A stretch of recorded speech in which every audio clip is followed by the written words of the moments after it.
Let's make some chicken broth. I like to make my chicken broth in this big canning pot because it's so large I don't have to worry about not having enough room. I get rotisserie chicken from Costco and then I save the carcasses when I take the meat off and I make the broth out of it, so it's essentially free.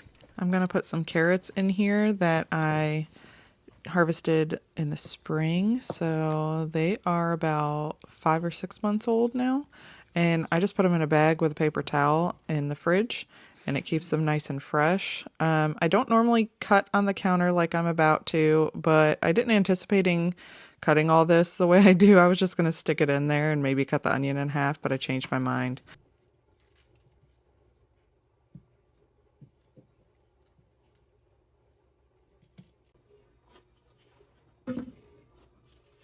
When making broth, you don't have to put any of this extra stuff in there. I just like the extra flavor.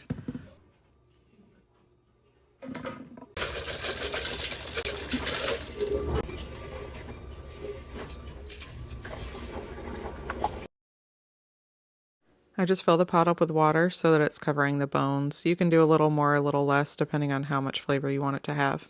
You can always adjust this later once it cooks down a little bit too, if you need to. After we get this up to a boil, I'm going to turn it down to a simmer and simmer it at least pretty much all day.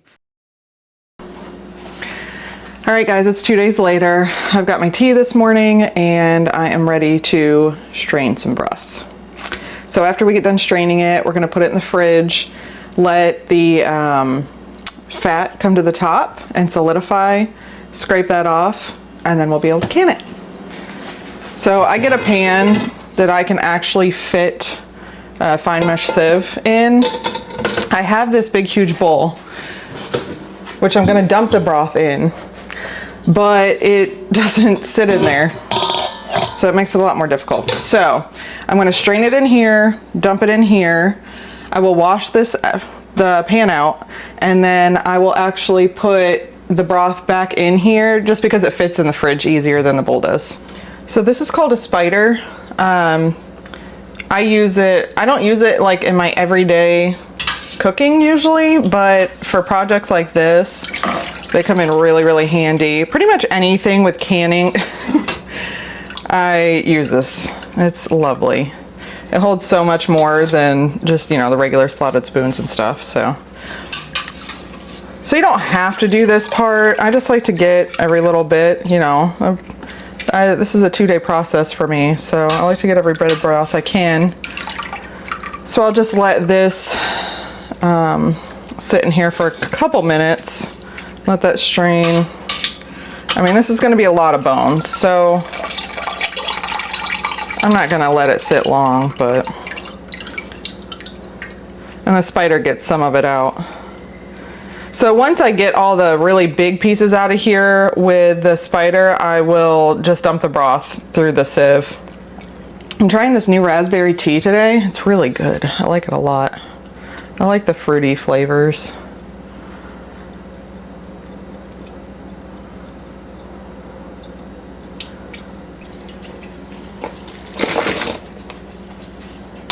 So I only let each of those strainerfuls sit for 30 seconds to a minute. That's probably, honestly, a cup to 2 cups of extra broth that I would have just thrown in the trash.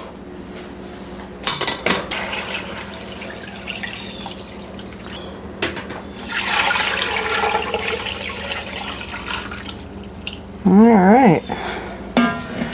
So I'm gonna clean out this pan and then we'll see how much broth we have. I'm going to dump it back in here to put in the fridge. Again, not necessary to strain it twice. I just like to do it since I'm moving it anyway.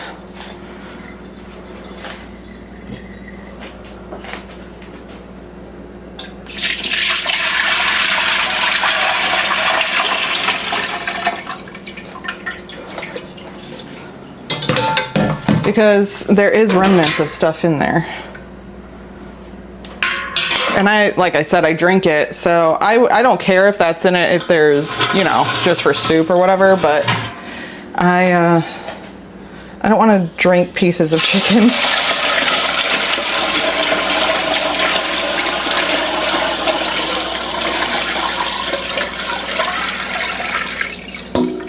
All right. See, it's not much, but there is still some stuff in there. All right, so we're ready to go in the fridge. I will be back with you tomorrow to can it.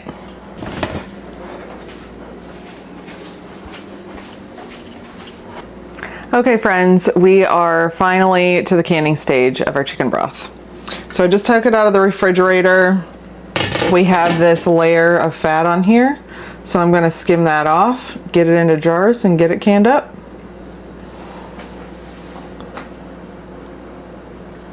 See, the layer's not too thick, but it is enough where if like you wanna drink it out of the jar like I do and just heat it up, you have to skim it off when you open the jar, and I prefer not to have to do that.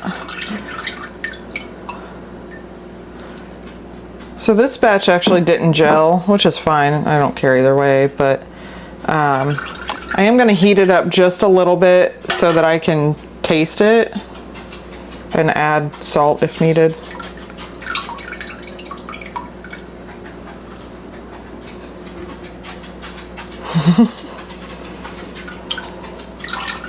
Here, Tyson's little pitter patters coming in the kitchen, see if I have anything for him.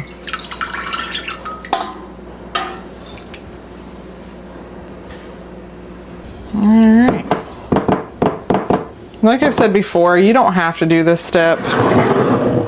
I just don't like having the extra grease on top of there. If it doesn't bother you, if you just are going to use it for cooking, you can leave it. That's totally fine. So I'm gonna get my canning supplies together. I already have my jars set out here. I don't think I'll need more than that, but I have more washed if I do. I still need to get some rings and some lids washed up too. I heated the broth up just to lukewarm. It's not even hot to touch or anything. I just wanted to see if there was enough salt, which there wasn't, so I did add a little bit. So we're gonna go ahead and get this jarred up.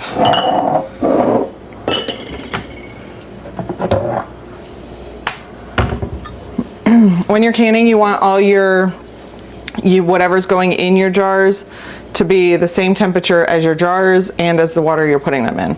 So everything for me is going to be about room temperature.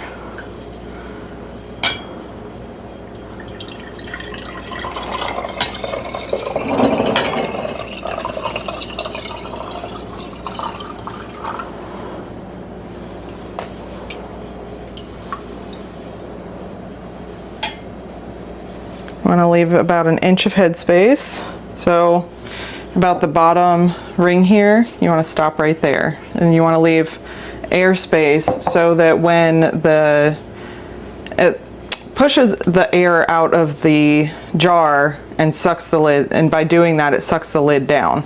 So you want to have enough room in between your liquid and the lid to allow for that.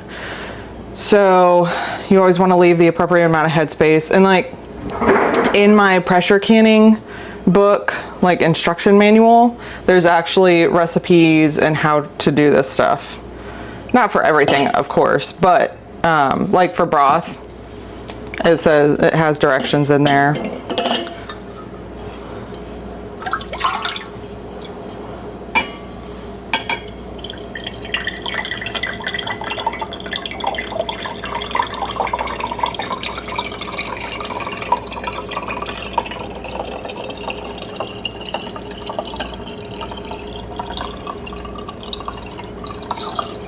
All right, I think I'm actually going to rearrange some things here. We're going to move this over here. The lids are good, they're clean, they can move.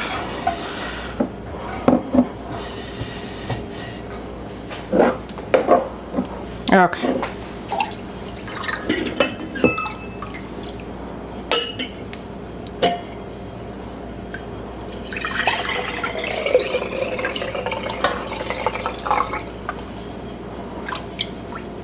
I do like this, and then just when I get close, I'll set it down.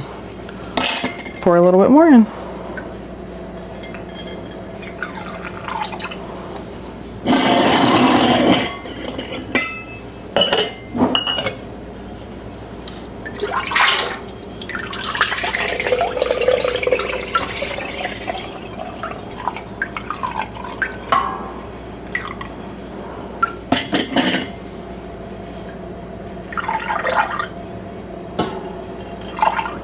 If you go under or over a smidge, it's not going to make any difference.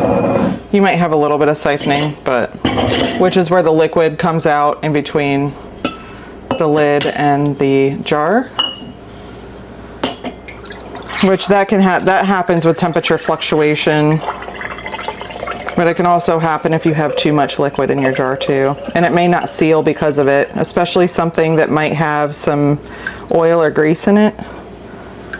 It can get in between that seal and the jar and it won't seal correctly. And it happens sometimes. Just stick that one in the fridge and use it first.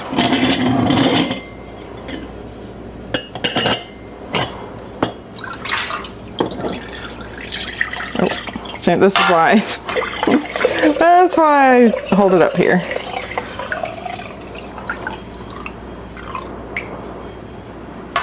These measuring cups are not the best pourers, but it's better than ladling everything in there, because that would take forever to do all this. So I'm gonna have to do a couple loads. I only have a smaller electric pressure canner, so I'm gonna have to do this in 2 or 3 loads, but that's okay, because all I have to do is listen for the beep and do whatever step is next, so I can do other things. I don't have to pay attention to it too much. But I think it only holds 7 or 8 pints at one time, so that's regular mouth. The large mouth, it's 6 or 7, it's 1 less. And if I'm doing something solid that would be harder to get out of the jar, I'll do wide mouth. But with liquid and stuff, I just do regular. Because they're, the way they're shaped, you can put more in the canner, and they don't take up as much room on the shelf either, so. But they definitely come in handy when something's harder to get out of the jar. Some things are, like I put potatoes in, I think I have some in regular and some in wide mouth, and they're so much easier to get out of the wide mouth. Meat too. Meat's a lot easier to get out of the wide mouth. So I prefer the wide mouth for stuff like that. But if you only have one kind, it doesn't matter. We can make it work.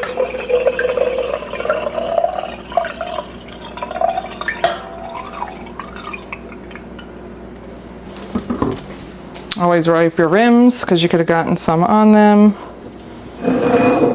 I use vinegar for this. I tried to use water, but I think it's because it does have some grease in it, even though we skimmed most of it off. I think some might have gotten under it, and I didn't have a couple of them seal. So I think anything sticky or that has oil or grease or anything in it, I just stick to using vinegar. And then while you're wiping the rims, I always feel to see if there's any nicks. I think the last time I canned something, I had one with a nick in it, and that won't seal. So you just throw the jar away, or use it for, you know, something dry that you don't need a sealed lid for. We got our clean lids.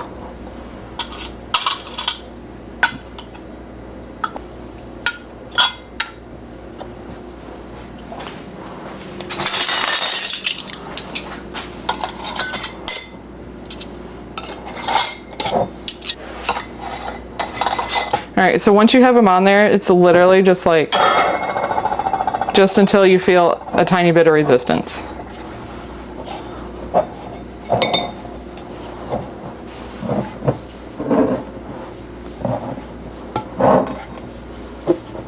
You want it to hold down the lid, but you don't want it to hold it down so much that it can't release air and that you can't get it off afterward. I have tightened a couple too tight. I really didn't think I was going to be able to get them off after the canning process. Okay, let's get them in the canner.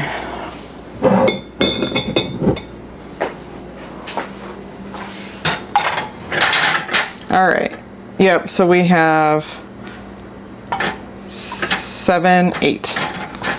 So 8 regular mouth fit in here, and then it would be 7 wide mouth would fit. All right, let's get this sucker going. It's gonna pressure can for 20 minutes. So I'm gonna get the rest of this broth canned up, and I will see you back here when we're all done.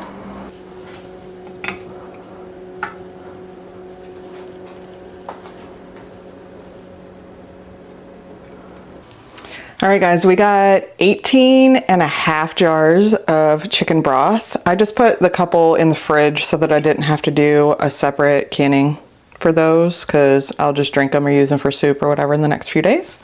So if you enjoyed hanging out in the kitchen with me today, make sure to like and subscribe. And I will put another video here for you if you would like to watch some more. I will see you later. Have a wonderful day. Bye.